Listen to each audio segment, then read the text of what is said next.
ਸ਼੍ਰੀ ਅਕਾਲ ਦੋਸਤੋ, Canadian immigration and IELTS centre Patiala ਤੋਂ ਮੈਂ ਵਿਕਰਮ। ਅੱਜ ਦੀ ਵੀਡੀਓ 'ਚ ਅਸੀਂ ਡਿਸਕਸ ਕਰਾਂਗੇ ਕਿ ਕਿਵੇਂ ਤੁਸੀਂ ਆਪਣੇ ਸਪੀਕਿੰਗ ਦੇ ਆਨਸਰਸ ਨੇ ਥੋੜੇ ਐਕਸਟੈਂਡ ਕਰ ਸਕਦੇ ਹੋ with the help of very simple words. ਜਿੱਦਾਂ ਅਸੀਂ ਕੱਲ੍ਹ ਡਿਸਕਸ ਕਰਿਆ ਪਾਰਟ 1 ਦੇ ਅੰਦਰ ਕਿ ਇਫ ਵਰਡ ਨੂੰ ਕਿੱਦਾਂ ਯੂਜ਼ ਕਰ ਸਕਦੇ ਹੋ, ਮੋਰ ਵਰਡ ਹੈ ਜਿਹੜਾ ਕਿੱਦਾਂ ਯੂਜ਼ ਕਰ ਸਕਦੇ ਹੋ। ਅੱਜ ਦੀ ਵੀਡੀਓ 'ਚ ਅਸੀਂ ਡਿਸਕਸ ਕਰਾਂਗੇ ਵਿਚ ਵਰਡ, ਇਹਨੂੰ ਕਿਸ ਤਰੀਕੇ ਨਾਲ ਯੂਜ਼ ਕੀਤਾ ਜਾ ਸਕਦਾ ਸਪੀਕਿੰਗ ਦੇ ਅੰਦਰ, ਤੇ ਸੋ ਇਹ ਜਿਹੜੇ ਦੋ ਛੋਟੇ ਵਰਡਸ ਨੇ ਤੁਸੀਂ ਆਮ ਤੌਰ ਤੇ ਯੂਜ਼ ਕਰਦੇ ਹੋ, ਬਟ ਇਹਨਾਂ ਸਪੀਕਿੰਗ 'ਚ ਅਸੀਂ ਕਿਵੇਂ ਯੂਜ਼ ਕਰਾਂਗੇ ਉਹਦੀ ਡਿਸਕਸ਼ਨ ਕਰਦੇ ਹਾਂ।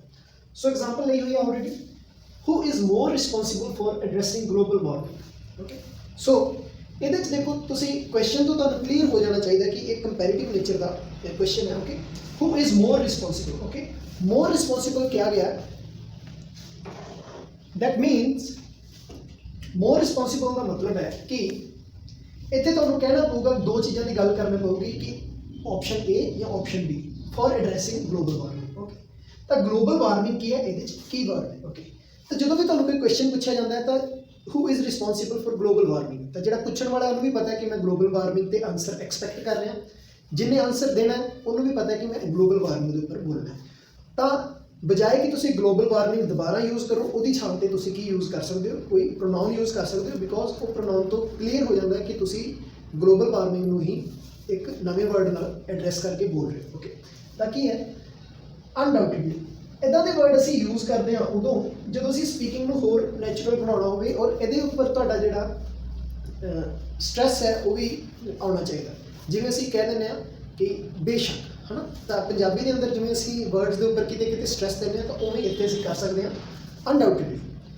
This one is certainly N issue. ਹੁਣ ਦਿਸ ਵਨ ਕਿਹਾ ਗਿਆ ਇੱਥੇ, ਹੁਣ this one is an issue, ਇਹਦਾ ਮਤਲਬ ਕਿ ਦਿਸ ਵਨ ਕਿਸੇ ਚੀਜ਼ ਨੂੰ ਰਿਪਰੈਜ਼ੈਂਟ ਕਰ ਰਿਹਾ ਹੈ। ਇਹ ਪੈਰਾਫਰੇਜ਼ ਅਸੀਂ ਕਰਤਾ। ਤਾਂ ਜਿਹੜੇ ਬੱਚੇ 6 ਬੈਂਡ ਜਾਂ ਉੱਪਰ ਇਸ ਤੋਂ ਟਾਰਗੇਟ ਕਰਦੇ ਨੇ ਉਹਨਾਂ ਨੂੰ ਚਾਹੀਦਾ ਕਿ ਉਹ ਪੈਰਾਫਰੇਜ਼ਿੰਗ ਜਿਹੜੀ ਕੁਐਸਚਨ ਦੀ ਉਹ ਪ੍ਰੋਪਰਲੀ ਕਰਨ। ਕਈ ਵਾਰੀ ਇਹ ਪੋਸੀਬਲ ਹੁੰਦਾ ਕਿ ਅਸੀਂ ਗਲੋਬਲ ਵਾਰਮਿੰਗ ਇਹਨੂੰ ਕਿਸੇ ਹੋਰ ਵਰਡ ਨਾਲ ਵੀ ਕਹਿ ਸਕਦੇ ਹਾਂ। ਓਕੇ, ਤਾਂ ਇਸ ਤਰੀਕੇ ਦੀ ਅਪਰੋਚ ਹੈ ਜਿਹੜੀ ਤੁਸੀਂ ਯੂਜ਼ ਕਰ ਸਕਦੇ ਹੋ। ਸੋ ਸਭ ਤੋਂ ਪਹਿਲਾ ਟਿਪ ਇਹ ਹੈ ਕਿ ਤੁਸੀਂ ਪੈਰਾਫਰੇਜ਼ਿੰਗ ਦੀ ਪ੍ਰੋਪਰ ਕਰੋ। ਓਕੇ, ਅਗਰ ਤੁਸੀਂ ਸਪੀਕਿੰਗ ਦੇ ਅੰਦਰ ਕਰ ਰਹੇ ਹੋ, ਠੀਕ ਹੈ ਜੀ। This one is certainly N issue demanding complete attention. ਇਹ ਇੱਕ ਇੱਦਾਂ ਦਾ ਇਸ਼ੂ ਹੈ ਜਿਹਦੇ ਉੱਪਰ ਪੂਰੀ ਤਰ੍ਹਾਂ ਅਟੈਂਸ਼ਨ ਦਿੱਤੀ ਜਾਣੀ ਚਾਹੀਦੀ ਹੈ ਜਾਂ ਫੋਕਸ ਕਰਨਾ ਚਾਹੀਦਾ। ਅੱਗੇ ਲੈਂਥ ਐਕਸਟੈਂਡ ਹੋ ਰਹੀ ਹੈ ਇਫ ਦੀ ਹੈਲਪ ਨਾਲ, ਤਾਂ ਅਸੀਂ ਦੇਖੋ ਜਿਹੜਾ ਕੰਡੀਸ਼ਨਲ ਸੈਂਟੈਂਸ ਯੂਜ਼ ਕਰ ਰਹੇ ਹਾਂ, ਜਿਹੜਾ ਅਸੀਂ ਆਲਰੇਡੀ ਕੱਲ੍ਹ ਵੀ ਡਿਸਕਸ ਕੀਤਾ ਸੀ। If this problem is affecting everybody, ਜੇ ਕਹਿੰਦੇ ਇੱਕ ਇੱਦਾਂ ਦੀ ਪ੍ਰੋਬਲਮ ਹੈ ਕਿ ਜਿਹੜੀ ਸਾਰਿਆਂ ਨੂੰ ਅਫੈਕਟ ਕਰ ਰਹੀ ਹੈ, this must be treated as mutual responsibility of both government and individual. ਜੇ ਇੱਕ ਇੱਦਾਂ ਦੀ ਪ੍ਰੋਬਲਮ ਹੈ ਜਿਹੜੀ ਸਾਰਿਆਂ ਨੂੰ ਬੁਰੀ ਤਰ੍ਹਾਂ ਪ੍ਰਭਾਵਿਤ ਕਰ ਰਹੀ ਹੈ ਤਾਂ ਇਹਨੂੰ ਇੱਕ ਕਾਮਨ ਰਿਸਪੋਂਸਿਬਿਲਿਟੀ ਸਮਝ ਕੇ ਨਿਭਾਉਣਾ ਚਾਹੀਦਾ ਹੈ। ਕਾਮਨ ਰਿਸਪੋਂਸਿਬਿਲਿਟੀ ਕਿਹਦੀ, ਗਵਰਨਮੈਂਟ ਤੇ ਹਰੇਕ ਬੰਦੇ ਦੀ ਐਂਡ ਇੰਡੀਵਿਜੂਅਲਸ। ਹੁਣ ਤੁਸੀਂ ਦੇਖੋ ਇੱਥੇ ਕਿਹਾ ਗਿਆ ਸੀ ਨਾ ਮੋਰ, ਹੂ ਇਜ਼ ਮੋਰ ਰਿਸਪੋਂਸੀਬਲ, ਤਾਂ ਹੁਣ ਇਹ ਦੋ ਜਿਹੜੇ ਕੰਪੈਰੀਜ਼ਨ ਹੋਊਗਾ ਇਹਨਾਂ ਦੋ ਬੰਦਿਆਂ 'ਚ ਹੋਊਗਾ, ਇੱਕ ਸਰਕਾਰ ਤੇ ਇੱਕ ਇੰਡੀਵਿਜੂਅਲ। ਮਤਲਬ ਹੁਣ ਤੁਹਾਡਾ ਕੁਐਸਚਨ ਕਿਸ ਤਰੀਕੇ ਦਾ ਸਮਝਿਓ, ਕੁਐਸਚਨ ਕਿਸ ਤਰੀਕੇ ਹੋ ਗਿਆ, ਹੂ is more responsible for addressing global warming, government ਔਰ ਇੰਡੀਵਿਜੂਅਲਸ। ਓਕੇ, ਸੋ ਇੱਥੇ ਮੈਂ ਉਸ ਚੀਜ਼ ਨੂੰ ਇਸ ਤਰੀਕੇ ਨਾਲ ਐਡਰੈਸ ਕਰਾਂ।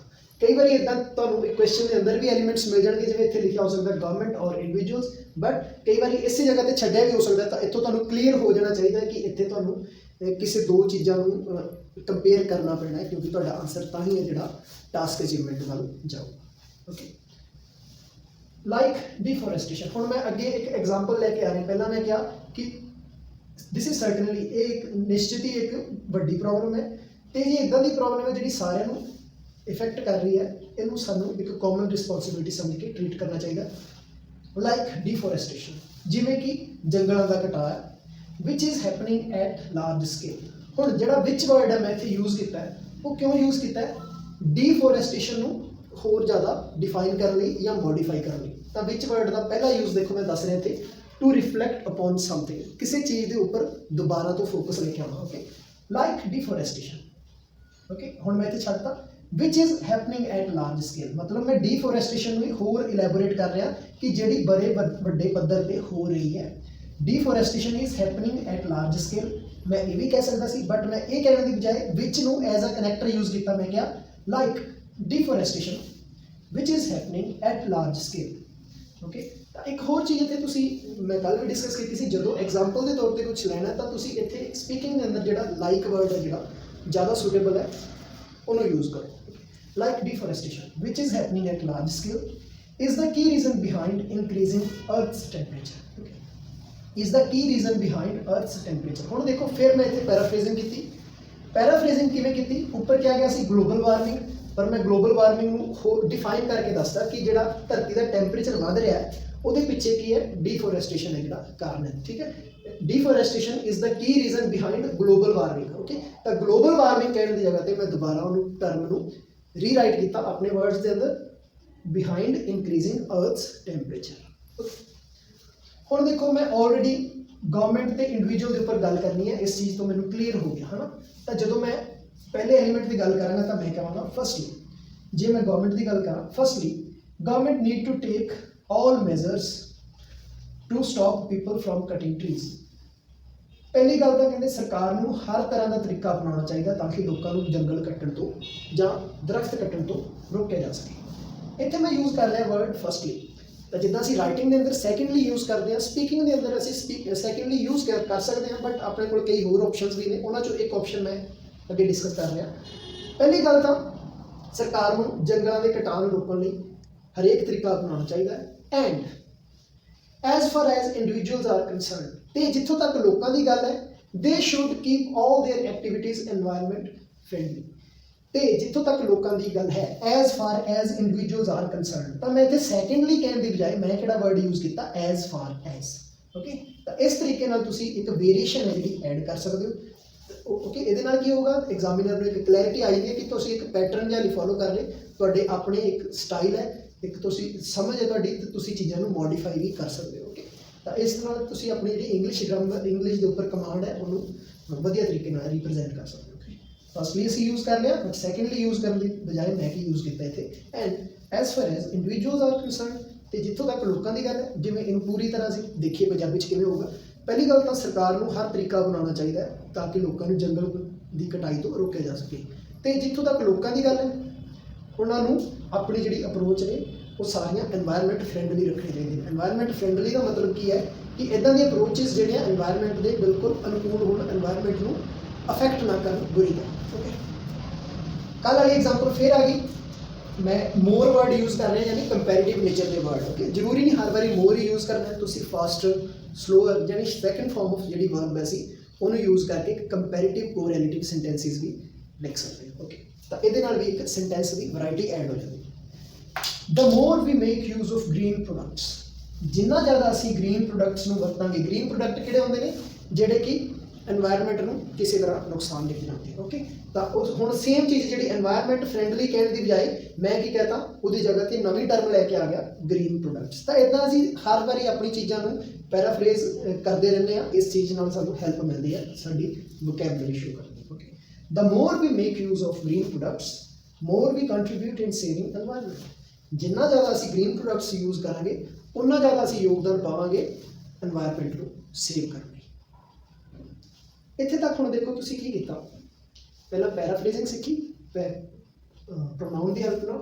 ਓਕੇ, ਫਿਰ ਆਪਾਂ ਸਿੱਖਿਆ ਕਿ ਐਗਜ਼ਾਮਪਲ ਲਈ ਅਸੀਂ ਲਾਈਕ ਵਰਡ ਯੂਜ਼ ਕਰੀਏ, ਐਂਡ ਵਿਚ ਵਰਡ ਨੂੰ ਅਗਰ ਤੁਸੀਂ ਕਿਸੇ ਚੀਜ਼ ਦੇ ਉੱਪਰ ਦੁਬਾਰਾ ਫੋਕਸ ਕਰਨਾ ਹੈ ਤਾਂ ਉਹਦੇ ਲਈ ਅਸੀਂ ਯੂਜ਼ ਕੀਤਾ। ਓਕੇ, ਸੈਕੰਡਲੀ ਕਹਿਣ ਦੀ ਬਜਾਏ ਫਿਰ ਅਸੀਂ ਐਜ਼ ਫਾਰ ਐਜ਼ ਯੂਜ਼ ਕੀਤਾ। ਮੋਰ ਵਰਡ ਅਸੀਂ ਆਲਰੇਡੀ ਸਿੱਖਿਆ। ਹੁਣ ਦੇਖੋ ਤੁਸੀਂ ਇੱਥੇ ਦੋ ਗੱਲਾਂ ਕੀਤੀਆਂ, ਇੱਕ ਤੁਸੀਂ ਗੱਲ ਕਹੀ ਸਰਕਾਰ ਇਹ ਕਰ ਸਕਦੀ ਹੈ ਤੇ ਲੋਕ ਇਹ ਕਰ ਸਕਦੇ। ਹੁਣ ਜਦੋਂ ਦੋ ਆਈਡੀਆਜ਼ ਹੋ ਗਏ ਤਾਂ ਲਾਸਟ 'ਚ ਇਹ ਜ਼ਰੂਰੀ ਹੋ ਜਾਂਦਾ, ਕਈ ਵਾਰੀ ਸਾਨੂੰ ਕਨਕਲੂਡ ਕਰਨਾ ਪੈਂਦਾ। ਓਕੇ, ਤਾਂ ਜਿਵੇਂ ਅਸੀਂ ਰਾਈਟਿੰਗ ਦੇ ਅੰਦਰ ਲਿਖਦੇ ਹਾਂ ਇਨ ਕਨਕਲੂਜਨ ਜਾਂ ਟੂ ਕਨਕਲੂਡ, ਸਪੀਕਿੰਗ ਦੇ ਅੰਦਰ ਜਦੋਂ ਕਨਕਲੂਜਨ ਦੇਣਾ ਤੁਸੀਂ ਤਾਂ ਬਹੁਤ ਛੋਟਾ ਵਰਡ ਹੈ ਜਿਹੜਾ ਸੋ, ਇਹਨੂੰ ਯੂਜ਼ ਕਰੋ। ਸੋ ਇਹਦਾ ਮਤਲਬ ਕੀ ਹੈ, ਜਦੋਂ ਤੁਸੀਂ ਸਮ ਅਪ ਕਰਨਾ, ਸਮਰਾਈਜ਼ ਕਰਨਾ ਤਾਂ ਉਸ ਵਰਡ ਜਿਹੜਾ ਵਰਡ ਯੂਜ਼ ਕਰਨਾ ਉਹਨੂੰ ਕੀ ਕਰੋ? ਸੋ ਵਰਡ ਯੂਜ਼ ਕਰੋ। So in my opinion both government and individual can work together to save the environment। okay, so ਇਸ ਤਰੀਕੇ ਨਾਲ ਤੁਸੀਂ ਕੀ ਕੀਤਾ, ਆਈਡੀਆ 1 ਤੇ ਆਈਡੀਆ 2 ਦੋਨੋਂ ਹੀ ਕੀ ਨੇ, ਇੱਕੋ ਹੀ ਸੈਂਟੈਂਸ ਦੇ ਅੰਦਰ ਸੋ ਦੀ ਹੈਲਪ ਨਾਲ ਕਨਕਲੂਡ ਕਰ ਲਏ। ਓਕੇ, ਸੋ ਕੀ ਹੈ? ਟੂ ਕਨਕਲੂਡ ਦੀ ਜਗ੍ਹਾ ਤੇ ਅਸੀਂ ਯੂਜ਼ ਕਰਦੇ ਹਾਂ ਟੂ ਕਨਕਲੂਡ ਜਾਂ ਇਨ ਕਨਕਲੂਜਨ। ਸਪੀਕਿੰਗ 'ਚ ਨਹੀਂ ਕਹਿਣਾ ਕਦੀ ਵੀ, ਸੋ ਵਰਡ ਹੈ ਜਿਹੜਾ ਐਪਰੋਪਰੀਏਟ ਹੈ ਸਮਰਾਈਜ਼ ਕਰਨ ਲਈ। ਓਕੇ, ਤਾਂ ਇਸ ਤਰੀਕੇ ਨਾਲ ਅਸੀਂ ਵਿਚ ਵਰਡ ਤੇ ਸੋ ਵਰਡ ਨੂੰ ਯੂਜ਼ ਕਰ ਸਕਦੇ ਹਾਂ। ਲਾਸਟ ਟਾਈਮ ਤੁਹਾਨੂੰ ਯਾਦ ਹੋਊਗਾ ਪਾਰਟ 1 ਦੇ ਅੰਦਰ ਜਦੋਂ ਮੈਂ ਇਫ ਵਰਡ ਡਿਸਕਸ ਕਰ ਰਿਹਾ ਸੀ ਤਾਂ ਮੈਂ ਕਿਹਾ ਸੀ ਇਹਨੂੰ ਕਾਜ਼ ਐਂਡ ਇਫੈਕਟ ਲਈ ਵੀ ਅਸੀਂ ਯੂਜ਼ ਕਰ ਸਕਦੇ ਹਾਂ। ਸੇਮ ਤਰੀਕੇ ਵਿਚ ਵਰਡ ਨੂੰ ਵੀ ਤੁਸੀਂ ਕਾਜ਼ ਐਂਡ ਇਫੈਕਟ ਨਾਲ ਰਿਪਰੈਜ਼ੈਂਟ ਕਰਨ ਲਈ ਯੂਜ਼ ਕਰ ਸਕਦੇ ਹੋ। ਉਹਦੇ ਨਾਲ ਕੀ ਹੈ, ਜੇ ਅਗਰ ਤੁਹਾਡੇ ਸੈਂਟੈਂਸ ਦੇ ਅੰਦਰ ਇੱਕ ਤੋਂ ਜ਼ਿਆਦਾ ਕਾਜ਼ ਐਂਡ ਇਫੈਕਟ ਵਾਲੇ ਸੈਂਟੈਂਸ ਨੇ ਤਾਂ ਇੱਕ ਨੂੰ ਤੁਸੀਂ ਇਫ ਨਾਲ ਕਹਿ ਸਕਦੇ ਹੋ, ਇੱਕ ਨੂੰ ਤੁਸੀਂ ਵਿੱਚ ਨਾਲ ਕਹਿ ਸਕਦੇ ਹੋ, ਉਹ ਵੀ ਇੱਕ ਵੇਰੀਏਸ਼ਨ ਸੈਂਟੈਂਸ ਸਟਰਕਚਰ 'ਚ ਆਉਂਦਾ। ਹੁਣ ਇੱਕ ਬਹੁਤ ਇੰਪੋਰਟੈਂਟ ਗੱਲ ਹੈ ਕਿ ਕੀ ਅਸੀਂ ਇੰਟੈਰੋਗੇਟਿਵ ਜਿਹੜੇ ਸੈਂਟੈਂਸ ਨੇ ਉਹਨਾਂ ਨੂੰ ਯੂਜ਼ ਕਰ ਸਕਦੇ ਹਾਂ ਸਪੀਕਿੰਗ ਦੇ ਅੰਦਰ? ਬਿਲਕੁਲ ਕਰ ਸਕਦੇ ਹਾਂ, ਤੇ ਉਹਨਾਂ ਨੂੰ ਕਰਨ ਦੇ ਯੂਜ਼ ਕਰਨ ਦੇ ਨਾਲ ਜਿਹੜਾ ਤੁਹਾਡਾ ਸਪੀਕਿੰਗ ਦਾ ਸਟਾਈਲ ਹੈ ਉਹ ਵੀ ਇੰਪਰੂਵ ਹੋਵੇਗਾ। ਤਾਂ ਦੇਖੋ, this one is certainly an issue demanding complete attention if this problem is affecting everybody. Okay, ਇਸ ਲਾਈਨ ਨੂੰ ਦੇਖੋ, ਇਹਦੇ ਅੰਦਰ ਅਗਰ ਇੰਟੈਰੋਗੇਟਿਵ ਯੂਜ਼ ਕਰਨਾ ਹੋਵੇ ਤਾਂ ਕਿਵੇਂ ਕਰਾਂਗੇ? if this problem is affecting everybody, ਜੇ ਇਹ ਪ੍ਰੋਬਲਮ ਹਰ ਕਿਸੇ ਨੂੰ ਬੁਰੀ ਤਰ੍ਹਾਂ ਪ੍ਰਭਾਵਿਤ ਕਰ ਰਹੀ ਹੈ, okay, why not to treat it, okay, why not to treat it as a mutual responsibility of both government and individuals? ਹੁਣ ਦੇਖੋ, ਸੇਮ ਤੁਹਾਡੀ ਕੰਡੀਸ਼ਨਲ ਹੈ, ਇਹਦੇ 'ਚ ਮੈਂ ਕੀ ਕੀਤਾ, ਜੇ ਇਦਾਂ ਦੀ ਪ੍ਰੋਬਲਮ ਹੈ ਜਿਹਦੇ ਨਾਲ ਸਾਰੇ ਬੁਰੀ ਤਰ੍ਹਾਂ ਪ੍ਰਭਾਵਿਤ ਹੋ ਰਹੇ ਨੇ, ਕਿਉਂ ਨਾ ਇਹਨੂੰ ਇੱਕ ਕਾਮਨ ਪ੍ਰੋਬਲਮ ਸਮਝ ਕੇ ਸੋਲਵ ਕੀਤਾ ਜਾਵੇ। ਤਾਂ ਇੱਥੇ ਤੁਸੀਂ ਦੇਖੋ, ਅਸੀਂ ਇੰਟੈਰੋਗੇਟਿਵ ਜਿਹੜਾ ਸੈਂਟੈਂਸ ਹੈ ਉਹਨੂੰ ਯੂਜ਼ ਕੀਤਾ, ਤੇ ਇਹਨੂੰ ਯੂਜ਼ ਕਰਨ ਨਾਲ ਤੁਹਾਡੀ ਇੱਕ ਸੈਂਟੈਂਸ ਦੀ ਵੈਰਾਈਟੀ ਹੋ ਗਈ। ਕੰਡੀਸ਼ਨਲ ਦੇ ਅੰਦਰ ਹੀ ਤੁਸੀਂ ਉਹਨੂੰ ਯੂਜ਼ ਕਰਨਾ। ਸੋ ਇਹ ਚੀਜ਼ਾਂ ਨੇ ਜਿਹੜੀਆਂ ਤੁਸੀਂ ਧਿਆਨ 'ਚ ਰੱਖ ਸਕਦੇ ਹੋ। ਇਫ ਵਰਡ ਯੂਜ਼ ਕਰੋ, ਉਹਦੇ ਜਿਹੜੇ ਯੂਜ਼ਸ ਨੇ ਡਿਸਕਸ ਕੀਤੇ ਹੋਏ ਨੇ ਮੈਂ ਪਾਰਟ 1 ਦੇ ਅੰਦਰ। ਮੋਰ ਵਰਡ ਯੂਜ਼ ਕਰੋ, ਮੋਰ ਵਰਡ ਕਿੱਥੇ ਯੂਜ਼ ਕਰਨਾ, ਇਹਦੇ ਲਈ ਵੀ ਮੈਂ ਆਲਰੇਡੀ ਪਾਰਟ 1 ਦੇ ਅੰਦਰ ਗੱਲ ਕਰ ਚੁੱਕਿਆ। ਅੱਜ ਦੀ ਵੀਡੀਓ 'ਚ ਅਸੀਂ ਸਿੱਖਿਆ ਕਿ ਵਿਚ ਵਰਡ ਅਸੀਂ ਕਦੋਂ ਯੂਜ਼ ਕਰ ਸਕਦੇ ਹਾਂ, ਐਂਡ ਸੋ ਵਰਡ ਹੈ ਕਦੋਂ ਯੂਜ਼ ਕਰ ਸਕਦੇ ਹੋ। ਔਰ ਤੀਸਰੀ ਗੱਲ ਇਹ ਹੈ ਕਿ ਇੰਟੈਰੋਗੇਟਿਵ ਸੈਂਟੈਂਸ ਸਟਰਕਚਰ ਅਗਰ ਤੁਸੀਂ ਯੂਜ਼ ਕਰਦੇ ਹੋ ਤਾਂ ਉਹਦੇ ਨਾਲ ਵੀ ਜਿਹੜਾ ਤੁਹਾਡਾ ਬੈਂਡ ਸਕੋਰ ਹੈ ਜਿਹੜਾ ਕਾਫੀ ਇੰਪਰੂਵ ਹੋ ਜਾਊਗਾ। ਸੋ ਸਿਰਫ ਇਹ ਚੀਜ਼ਾਂ ਸਿੱਖੋ ਨਾ, ਇਹਨਾਂ ਨੂੰ ਆਪਣੀ ਸਪੀਕਿੰਗ ਸਟਾਈਲ ਦੇ ਅੰਦਰ ਅਡੈਪਟ ਕਰਨ ਦੀ ਵੀ ਕੋਸ਼ਿਸ਼ ਕਰੋ। ਮੈਂ ਉਮੀਦ ਕਰਦਾ ਕਿ ਅੱਜ ਦਾ ਕਨਸੈਪਟ ਦੇ ਨਾਲ ਤੁਹਾਡੇ ਜਿਹੜੇ ਸਪੀਕਿੰਗ ਦੇ ਆਨਸਰਸ ਨੇ ਉਹਨਾਂ ਨੂੰ ਤੁਸੀਂ ਪ੍ਰੋਪਰਲੀ ਐਲੈਬੋਰੇਟ ਕਰ ਸਕੋਗੇ without any problem. So please ਉਹਨਾਂ ਦੋਸਤਾਂ ਨਾਲ ਵੀਡੀਓ ਜ਼ਰੂਰ ਸ਼ੇਅਰ ਕਰਿਆ ਕਰੋ ਜਿਨ੍ਹਾਂ ਦੀ ਇੱਦਾਂ ਦੀ ਪ੍ਰੋਬਲਮ ਹੈ ਔਰ ਆਪਣੀ ਆਈਡੀਆਜ਼ ਨੂੰ ਐਕਸਟੈਂਡ ਕਰਨ ਤੋਂ ਪ੍ਰੋਬਲਮ ਫੇਸ ਕਰਦੇ ਨੇ। Thank you for watching this video.